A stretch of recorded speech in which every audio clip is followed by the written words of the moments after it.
বিশ্রামগঞ্জ পুষ্করবাড়ি এলাকায় গত 22/6/2015 তারিখে সমীর বিশ্বাস নামে এক ব্যক্তিকে গাড়ি চাপা দিয়ে মেরে ফেলার অভিযোগে চালক জীবন কৃষ্ণ দেবনাথকে দীর্ঘ 8 বছর পর 10 বছরের সশ্রম কারাদণ্ড, 50,000 টাকা জরিমানা অনাদায়ে আরও 1 বছরের সশ্রম কারাদণ্ড দিল এডিশনাল সেশন জজ।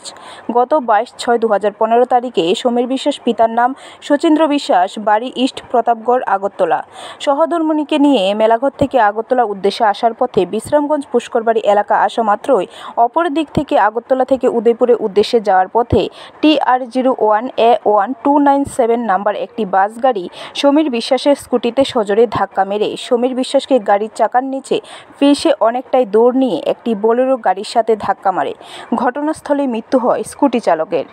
মাননীয় এডিশনাল সেশন জজ বিশালগড় শ্রী দেবাশিস কর একটি মামলা যার নাম্বার ST টাইপ 2 2519, প্রথমে মামলাটা বিশ্রামগঞ্জ থানায় লিপিবদ্ধ হয়েছিল, যার নাম্বার 3615।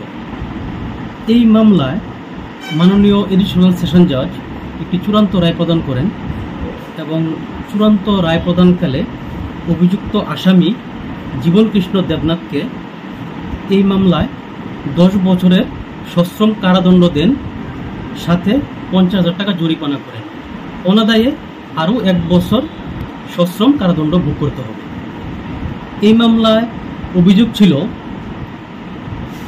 গত 22/6/2015 একজন সমীর বিশ্বাস সন অফ শচীন্দ্র বিশ্বাস অফ ইস্ট প্রতাপগড়, আগরতলা, উনি ওনার স্কুটি নিয়ে ওনার শ্বশুরবাড়ি স্থিত মেলাগড়ের থেকে আগরতলা উদ্দেশ্যে রওনা হয়।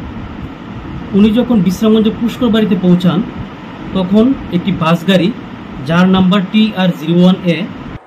ব্যুরো রিপোর্ট, খবর ত্রিপুরা।